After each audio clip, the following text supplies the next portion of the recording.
because I've been doing some yoga sessions with Lorna and the Coventry research team as part of staff wellbeing packages, but that is actually only a very small part of what we do. We're a community interest company based in West Yorkshire, and we offer yoga sessions to people with additional mental and physical needs, and one of those groups is this project that we're running in partnership with Kirk Lee's RASAC and the Pennine Domestic Abuse Partnership, working on building resilience in vulnerable women through yoga. In other words, yoga with survivors of domestic abuse and violence. So that's something that we're just starting up in West Yorkshire. So it's been really amazing to be invited here today because I've been able to hear about all the amazing work that's going on down here, and I'm going to take a lot of it back to West Yorkshire and tell all my colleagues up there about it. I was hoping to do a little bit of yoga with you all, but we haven't got time. So thank you very much for the invitation anyway, and I'm going to pass straight on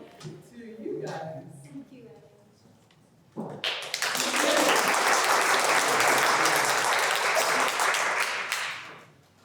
Hi everybody, and thanks for staying on. I know a few people have escaped, but you're all long stayers, so well done. This is a panel discussion, and I hope the topic is going to be of interest for you. I'll get the panel members, to introduce themselves with a bit about their background to start with, and then I'll do an introduction. So Faye, if we start with you. Hi there. I'm Faye Maxted. I'm the Chief Exec of the Survivors Trust, and it's our 20th birthday next year. We registered as a charity in 2003, so we'll be celebrating. And that's a few years shorter than I've been working in the sector, so been around a while. I'm a survivor myself of childhood sexual abuse, and I was on the Victims and Survivors Consultative Panel, the Independent Inquiry, which published recently. So I manage the Rape and Sexual Abuse Support Centre, and I have previously trained in transactional analysis, and I work practice as a therapist and more. Thank you. Conchetta. Hello everyone, my name is Conchetta Perro. My background is actually social work with children in care and in prisons. I'm now a psychotherapist, and in the gap between those two careers, on top of having children and being an artist, I started Survivors Voices, which was also 20 years ago. Happy birthday to us. And which is a peer-led organisation, and from that we developed the Survivors Charter, which some of you may be aware of. Thank you. Jean. I'm Jean Fader. I'm a GP by clinical trade. I lead a domestic and sexual violence and health research group at Bristol Medical School. I chair the NICE domestic violence and abuse guidelines, and I facilitate the INCA-DVA. It's the Intercollegiate and National Domestic Violence Agency Forum. It tries to influence government policy around health and domestic and sexual violence. You keep it. Am I supposed to sing a song? No. Sorry, I forgot to introduce myself. I'm Diane Whitfield, and I've been with Rape Crisis in Wales since 2008, and worked with Lorna on this project right from conception, really. Well, she had conceived and given birth. I was working with her. Passing on now. Thank you. My name is Rachel Caswell. I'm a doctor, a consultant in sexual health and HIV medicine, based at University Hospitals Birmingham.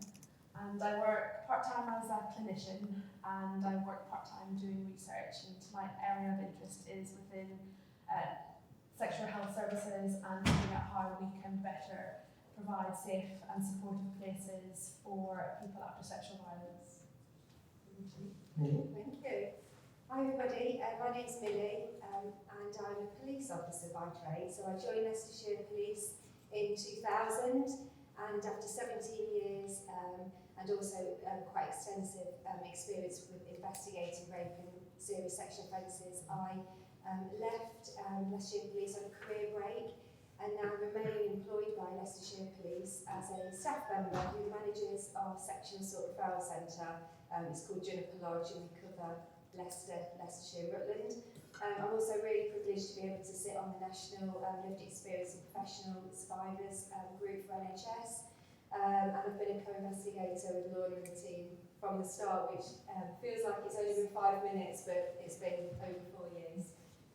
Thank you. And Ross. Hi, I'm Rosie Swarrier. I'm from littlebo.org, Survivors' Voices and Traumascape. So there's a lot of trauma in my life that I deal with.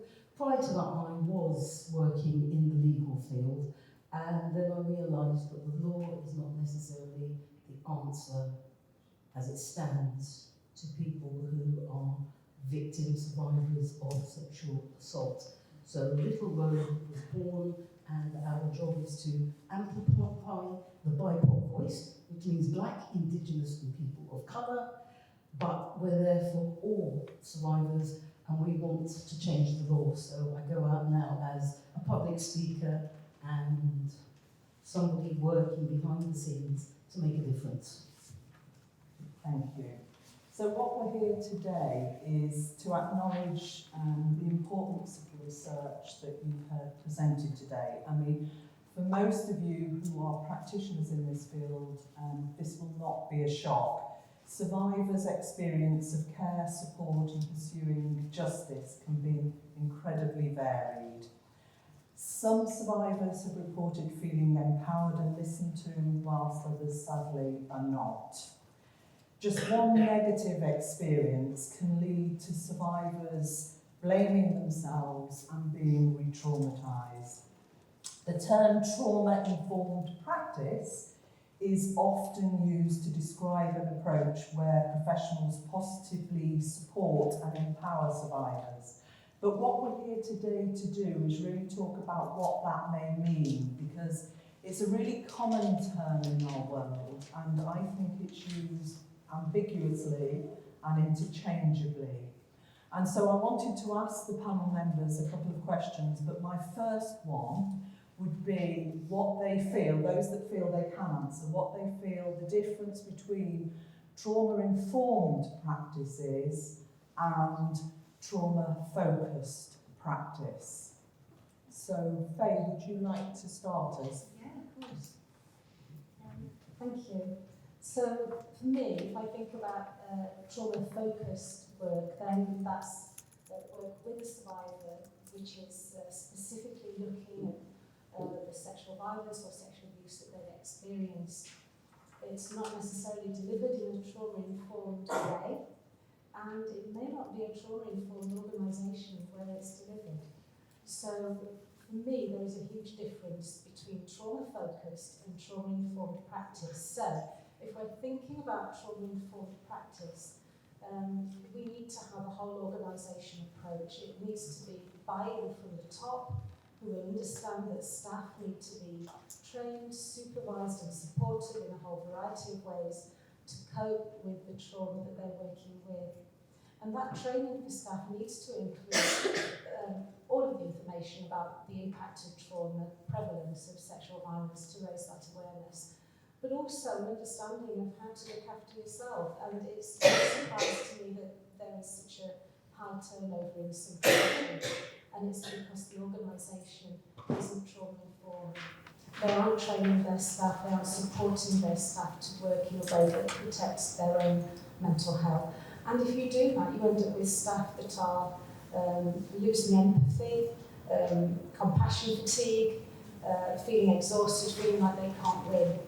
And that's what we need to change. That's why we need to be trauma-informed. Thank you, Faye. Do you have anything to add? Beautifully summarised, Faye.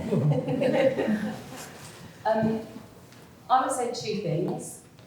I think everywhere and everything should be trauma-informed. We live in a traumatised and traumatising world. And it's not just us as survivors that have to cope with wounding. And that's the second thing I want to say. For me, I try and change the language because the word trauma-informed has already lost its currency. And it reminds me of when I was a social worker and we talked about child protection, and then we forgot that child protection was about protecting children. And so we started talking about safeguarding, and now that's lost its oomph. And children in care, and when you talk to children in care, they don't feel cared for. So there's something that's happening to this whole thing of trauma-informed where I think we need to come back to what it really means, and it's about wounding. We are wounded people. All of us are wounded in one way or another. And those of us that have experienced childhood sexual abuse, other forms of child abuse, severe neglect, sexual violence in adulthood, domestic abuse, we are wounded more profoundly. And so there's something around changing our language around this to bring us back to what we're talking about. And it includes all of those things that Faye has said. I think she's already addressed the difference between trauma and abuse, so I won't repeat. All of the above, and for me the additional idea or concept is about safe space and how, particularly just in general practice, how general practice can be a safe space so that it's possible to hear disclosures, it's possible to be supportive, and that then has to go right through not just the consultation room but the whole practice from the reception area in a physical sense, but also in an emotional sense, being a safe space. So that would be my additional part of what trauma-informed looks like. Oh yeah, I've got your own microphone. I keep forgetting. Yes, I guess when I'm thinking about sexual health services and where I work in particular, one of the things I'm very mindful of is supporting staff. And you did mention the importance of that, and I really feel, especially over, well, I guess forever, but over the last few years in particular, certainly the staff where I work have really been through quite a lot, and there's been a high turnover of staff, and it does become quite a challenge trying to support them to support others, and I think it is continuing to be a challenge in trying to find ways that we can support staff so that they don't feel wearied or feeling like they want to switch off when they walk into that clinical room, that clinical setting. So I think at the moment we're trying to work through ideas of how to really support staff well, and ensure that they get the support that they want and they need as well. Just to echo what Faye said around supporting our staff, it's something that I've seen not just within my centre but also the other agencies that we work with as well. I think consistency is key with trauma-informed practice. We can do all this really great work and embed some fantastic practice within our own organisations, but when we're working collaboratively, that presents some real challenges around what somebody else may perceive as trauma-informed. And coming into the SARC, we've heard some great information today around those routes into the SARC, and it's not necessarily just from the police, it might be from a GP or A&E. So if they're not trauma-informed, again, we're losing people from front doors, and for me, that's really what I want to start driving those standards up, to make sure that everybody's consistent, so within everyone's area, making sure that we're all on the same page, that if somebody does present to the university or sexual health clinic, that they're going to get that trauma-informed approach to encourage them collaboratively, safely, to come to us so we can care for them in the way that we've heard today, which has been fantastic. Thank you. I agree with what both Faye and Conchetta said, but I've tried to break it down because people often say to me, well, what do you mean when you say trauma-informed? You're going to train us to be trauma-informed. So I'm not actually going to train you, I'm going to remind you that as human beings we're entitled to dignity and respect. When you see me as a black woman, see me as a black woman and recognise that comes with a history. When you recognise me as an individual and that a history comes with that, then you can recognise when somebody comes in for sexual health, they come in because of sexual violence, they're still a person. This has happened to them. Let's look at the person and then what's happened to them, not see them as the thing that's happened. I happen to be black in expression, but I come with a lot of history, and a lot of that is oppression that I didn't call upon myself. So when I hear trauma-informed and people think there's this list of things one has to learn, I try to be really simple, because it gets very complicated, and say, treat me with dignity, and we are 95% of the way there.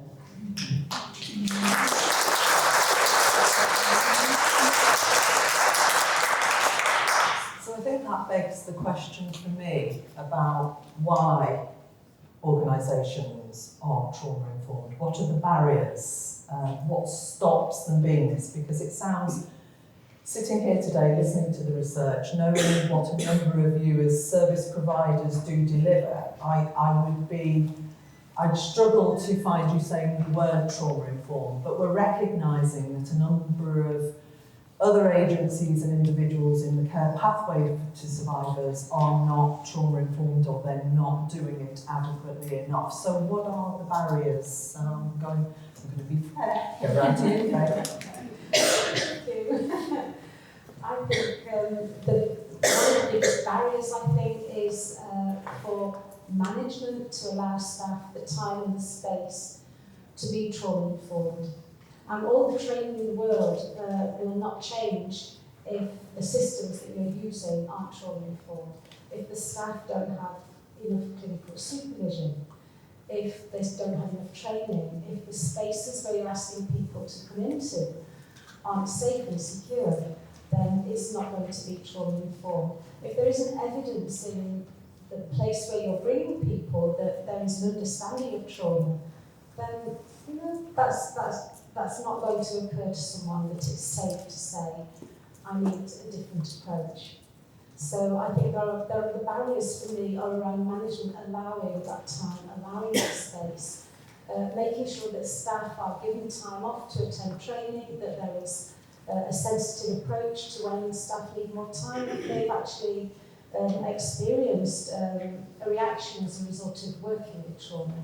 So that understanding needs to flow through everything. So it goes from the management to the line managers, and then hopefully you have happy and healthy staff who can then work in the nicest, safest, most respectful way with survivors. Well, there's lots of things I could say, but the thing that's coming into my mind is the experience of a friend of mine who was in a very senior position in one of the largest mental health trusts in the UK. And she was told categorically to stop talking about trauma-informed because we've been doing that for decades. And so you can react with horror and disgust at that, and it led to grievance procedures. It was one of those sort of situations where it became very complicated and impacted. But for me, the question is, what is going on there? And what I observe across human systems, be they a mental health trust or a police force or a training organisation or a family, so on and so forth, is that there is pain and trauma held within all these systems and subsystems, and there is a communal dissociation that happens, much as individuals dissociate, because it's too unbearable to face and to feel. Whole systems do that, and I think that is a huge barrier to implementing trauma-informed systems, and it causes very intelligent senior people to go, what is this nonsense? We don't need this here. We've been doing this for decades. So I think that, I'm speaking obviously as a psychotherapist, and it kind of lends itself to a certain place and space to be able to accept that we all hold pain to do with trauma, and that pain is also held in our organisations. And I think that's something that has to be taken very seriously by SARCs and by ISVA services, because you carry a lot of pain for other people, and we don't want to replicate that. So that's not kind of the answer I was going to give, but that's what's come out for now. So an example, just to build on Conchetta's vision there, is a medical school. And it's quite remarkable that when you use the word trauma in a medical school setting, the default is trauma after a road traffic accident. And attempting to try to build in training, and I know training isn't a necessary but not sufficient condition, there's a lot of structural stuff, but just trying to introduce into the medical curriculum ideas around trauma that is shared by the majority of people, including a large proportion of medical students and their teachers, trying to do training specifically around domestic and sexual violence is a really difficult task, and there is enormous resistance, exactly in the way that Conchetta has described. So I think I think we've got a job of trying to work at the training level, but acknowledging that this isn't easy and that the resistance is sometimes unconscious. It's not that people don't want to have effective trauma-informed services. So I think that's, that's a job, and that's a different job, or related to a different job, from trying to develop the trauma-informed services with the structural support. Thank you.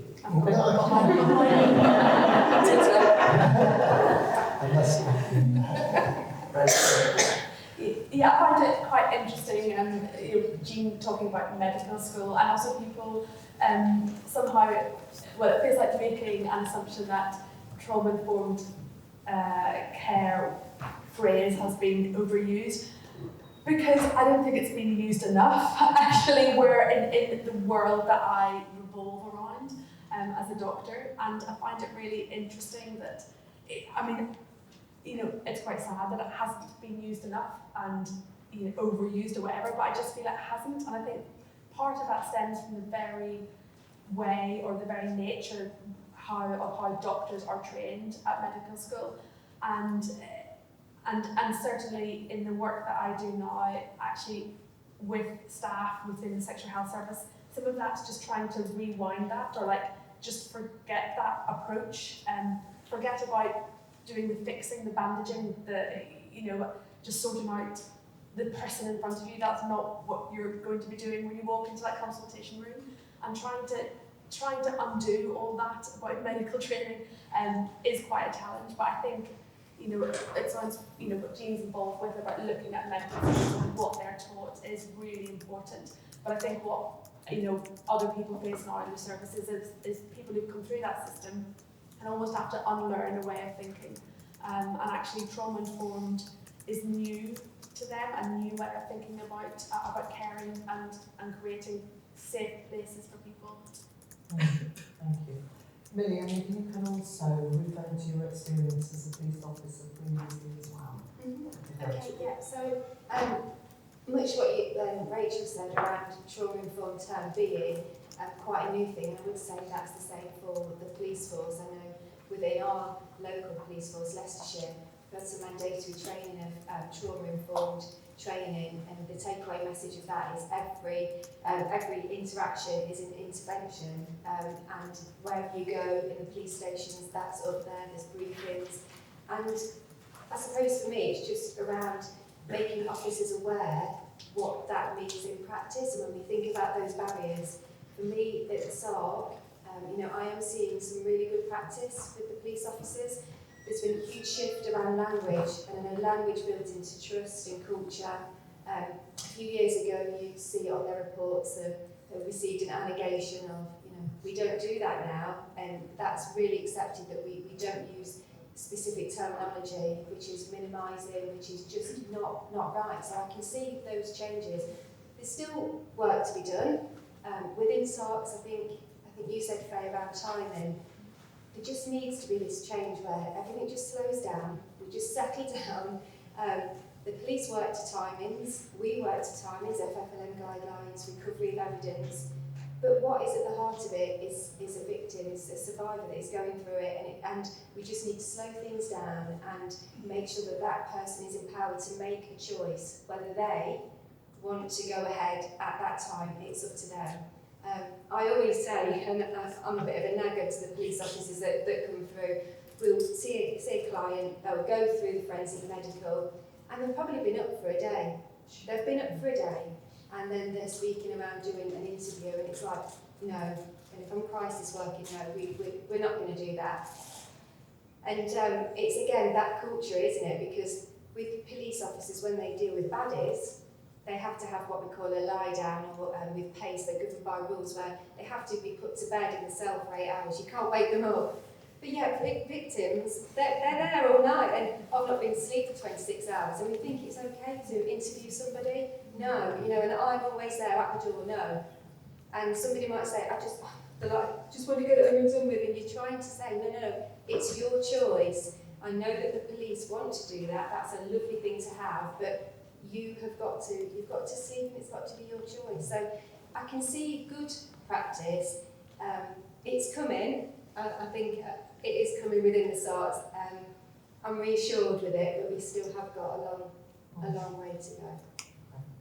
Rose. Thank you. I can't speak to SARS, but I can speak about the people that I've been involved with.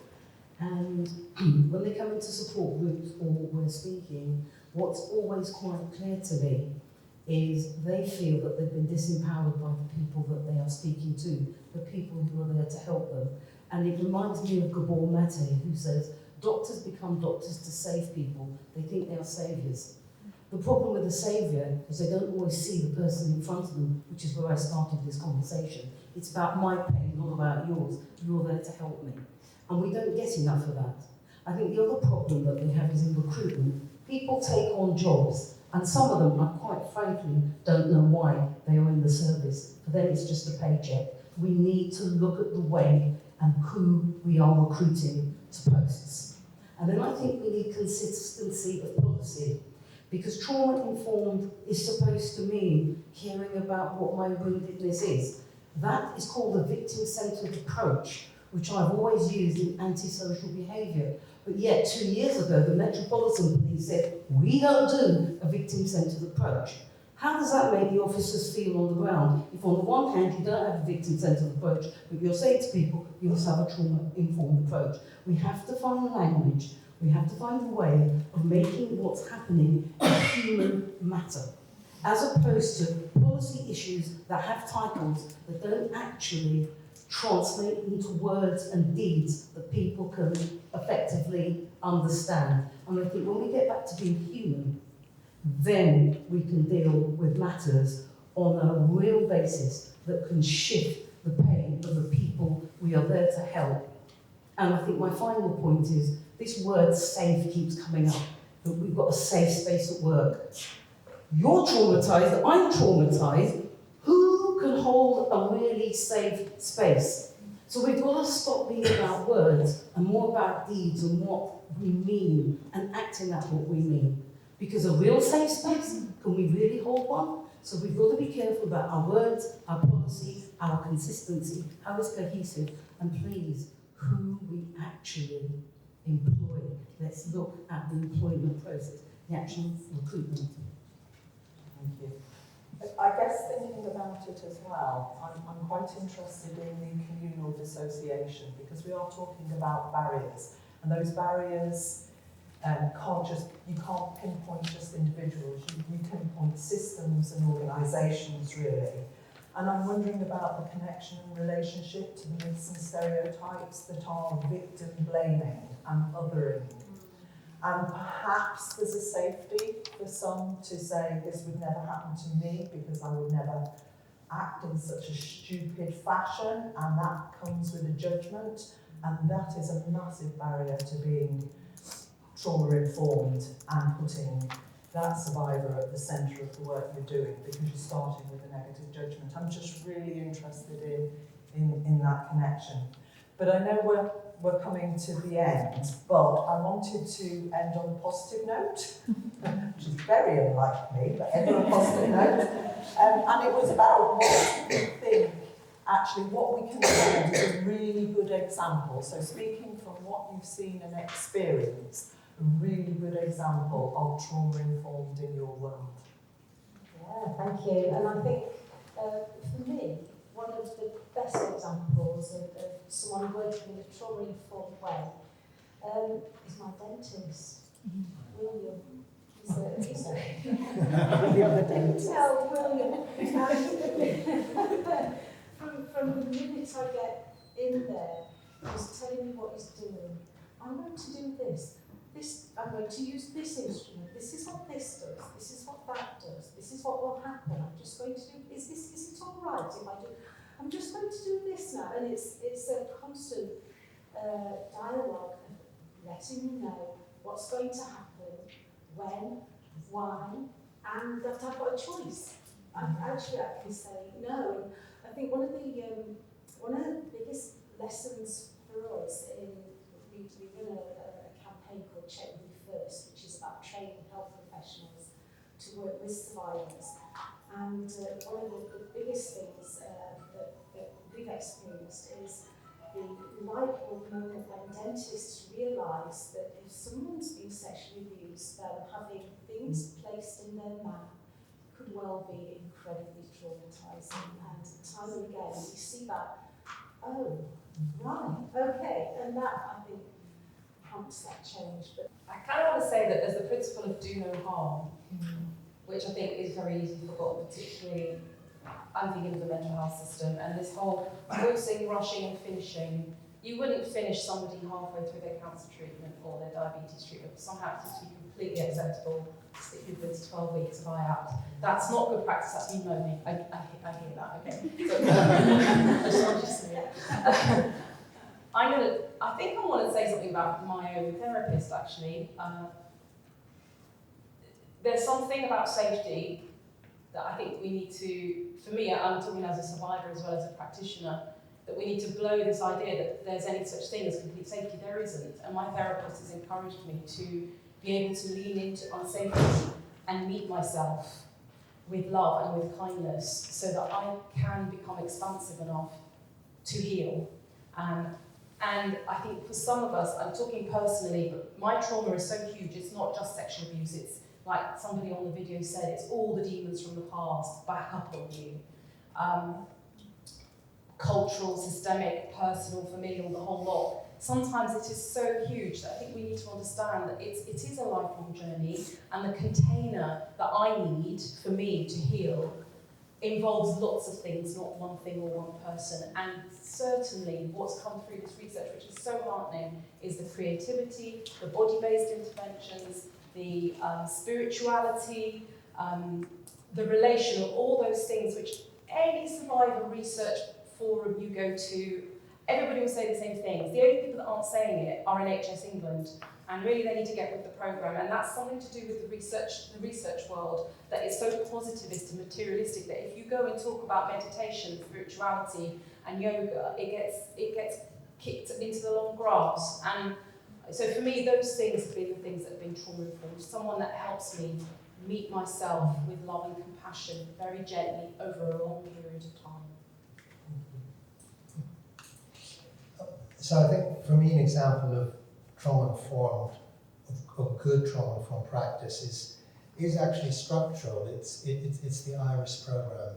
And the IRIS program is a program of training for general practice around how to ask, how to support, and how to offer referral to survivors of domestic and sexual violence. And it's the reason I'm labeling it as trauma-informed because it was actually developed before that concept really became current, is because without it, to expect a GP to ask actively about abuse and to respond appropriately is asking a lot, because then they're going to have to hold it, and that is a form of vicarious trauma.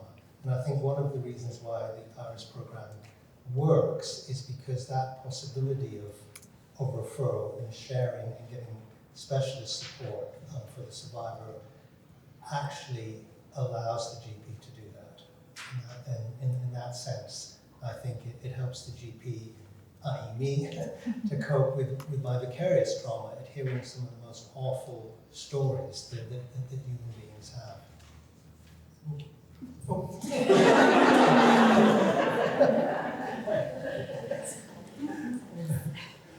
So in terms of trauma care, I guess I should try to think of some good examples from where I work and where I'm based. Probably one of the sort of the most the ways that I think is most important actually is getting feedback from people, service users, and hearing what they say, and not just hearing, listening, and making changes to our service. And now that I'm in a position where I get to hear those, comments from people, it's actually been really great to be able to make some changes and change the way that we offer services, the way that you can book into clinics or walk into clinics, the way that you can now have a room to go and sit quietly rather than being in the general waiting room. Somebody's asked me to take a picture that was quite distressing for her from the wall, which was possible to do with a screwdriver, and things like that, and changing text message that the whole service sends out to patients was also changed on feedback from service users. So I think actually it's really important from somebody like myself or working within a service to really listen to hear what people's experiences are of engagement with that service. Thank you. Sorry, I will be quick. So the examples I had have already been taken, so I'll make another one. Faze William, I was just going to mention that our nurses, we've got an embedded nurse service at Juniper Lodge, and I've been so impressed with how they explain everything, and they really make sure that that client understands what would be happening. Feedback, you know, the only dissatisfaction that I hear is where people have come outside of that trauma-informed practice, and when they have come outside, that is what's happened. But the only thing that I will just highlight is that I think collaboration and empowerment are big for me right now. And what I'm seeing is how we work with our police team, our dedicated police team, and also some of our partner agencies. They've really been leaning on us when they've got a client. So for the police, for example, they've got a report, they go out. If the client is in trauma and they understand that, they will contact us, and we make sure that we have a crisis worker that goes out to support the police officers. And it's been really good because I think that shows that they have the empathy, but they are giving the options and empowerment back to that victim, and that client or victim survivor will come with the crisis worker to the SARC. So I think that's a really good example of how we can collaborate to make sure that if somebody is experiencing trauma, that we can be flexible enough, and that the police teams are understanding of what we can do, and we're working really well together. It's been great. Thanks, Ross. Very last comments. Web Crisis Centre and NHS. I've been to both of them for therapy. I'm not an easy person, but we've worked that out already. And I am deeply spiritual, not religious, but I'm deeply spiritual. And my poor therapists both had to try and deal with somebody who was 100% spiritual. And hand on heart, they both went off and got books on spirituality. So when we were actually having therapy, I'd lie to you not, they came back with spiritual answers to questions I had. So they could have done the IVAPID, whatever it's called, but my therapist came back from the NHS and said, right, let's talk about Taoism, because you're into Tao. And the same happened with Red Crisis Centre. And I cannot thank those two organisations, especially Red Crisis Centre, enough. So thank you. Well, thank you from our panel to you, and you back to us. I'm not sure you quite